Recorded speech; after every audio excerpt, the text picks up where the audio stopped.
morning.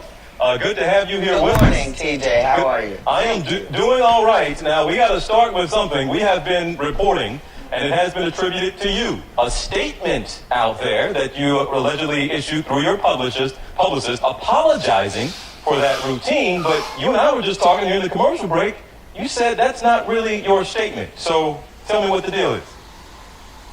Well, we kind of have to start. I hope that everybody saw what I just saw.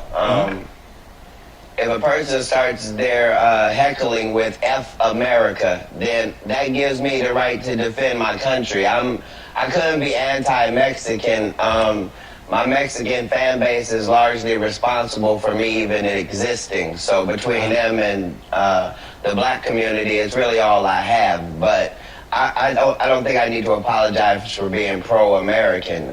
The guy said that all of this is still Mexico, and I was just giving him geography. This is America, greatest country in the world. So. Well, help us understand. So, do you not apologize for anything? We show like a 50-second clip there. It's like 7 or 8 minutes. Go ahead. I apologize for the fact that the word anti-Mexican is being said to a black guy in America. But you don't apologize for what you said in that studio, that stand-up. I'm not allowed to. As a stand-up, the only thing that I sell is uncensored thought. So I'm only selling them the way I think, uncensored. So I'm not allowed to then come back the next day and apologize. That's for the Tracy Morgans of the world. I meant what I said, and I said what I meant. I'm apologizing if somebody thought I was trying to be anti-Mexican. Mexicans are my friends, So Katt, why is it somebody is allowed to put out a statement apologizing on your behalf then? Sir, they put out a DVD called Katt Williams' 9 Lives while I was in jail without my permission. A lot of stuff has been happening to a lot of black celebrities in the world. We just deal with it, thank Jesus, and keep on going, sir. Now, I guess it's clear to say, you gave me a little bit of what he was saying, but he kept going on and on, this heckler. Now, what was it? You said he said F America. That certainly set you off. But go ahead. We were in Phoenix. So this is a heavily Mexican-American crowd. I gave $5,000 out to a Mexican-American serviceman at this same show. It was nothing like that the night of the show. This happened 19 days ago. It's just happening in the news yesterday because it's my birthday. Well, help me understand that. What was it? Because it's clear that you were visibly upset. And you said you're a proud American, you defended this country. So is that essentially what it was? He was clearly out of line in your opinion, but he really got you hot. I was offended because he was making a statement that we're not allowed to make in this country. In this country, you have to pledge allegiance to America first and your country of origin second. And so the fact that he was blatantly disrespecting the law that we all follow, black people worked too hard to become black Americans in this society, and we were slaves here. And we did a lot of free work.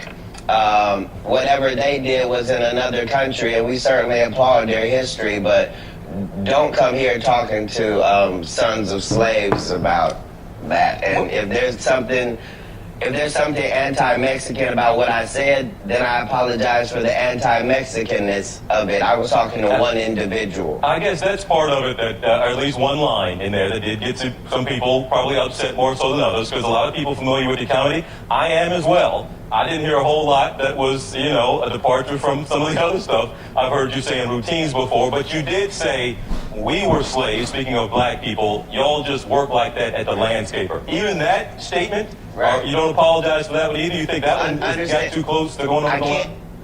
I can't apologize for it even if it was close to the line, because at the end of the day, I wasn't there to make racial conversation. I was there to tell a joke. The joke was, if Mexicans love America, could they give black people Mexico? That was the entire joke, because we love it and it's real close. We couldn't go back to Africa because of the flies. That was the joke. None of that airing on the tape. This is an hour-and-a-half show, sir. Now, do you understand, at least some people hearing that, and you were talking to one guy It's clear that other people in the crowd were laughing at what you were saying to him, even as you were going If I off had on the one disrespected guy. Mexicans, I wouldn't have been able to get out of there alive, sir, with all due respect. But as people, do you understand why people who do hear it maybe do get offended by it, who maybe didn't read or listen to the whole 7-8 minutes of it, but just maybe read a few comments? You think they just have the wrong impression, or you understand why some might think the landscaper comment might have been offensive? Telling a Mexican like that guy to get to stepping back to Mexico, how that comes off as being offensive?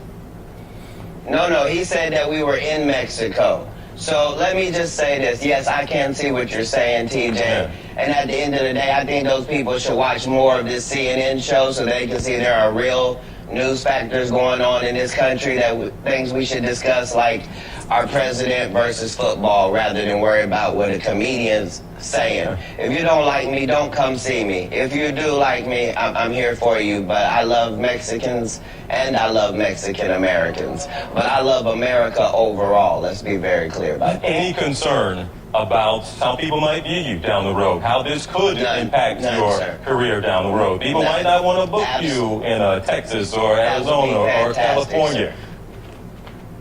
Wouldn't that be fantastic? Let's let that happen, but let the statement be that I'm a Christian, I'm straight. All right.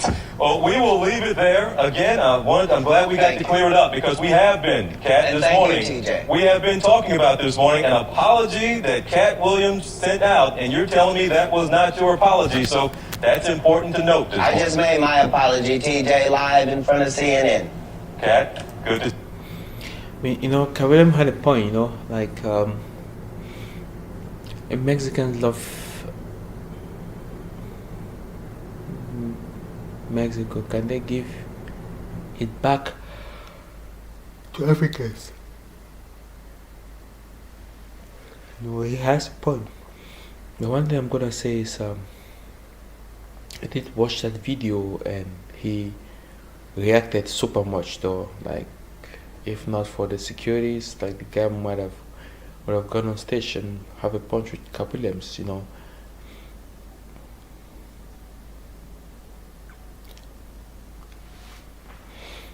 Sometimes people find it hard to differentiate between comedy and facts and real.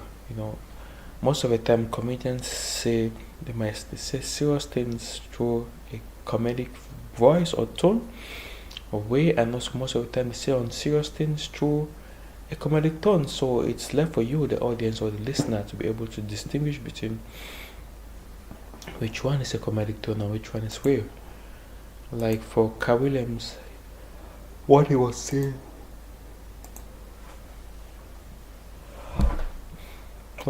to that guy, he really overstepped it. And he also said that if he never loved Mexicans, he wouldn't have left there alive, and that is true. He would have gone on his ass. But at the end of the day, man, we should be cautious about what we say, the way we talk to people, and the way we interact with people, because some people might find things very offensive. And who says there are a lot of flies in Africa, though? It depends on where you come from. There are flies everywhere, even in America. It depends on where you come from. Africa is so.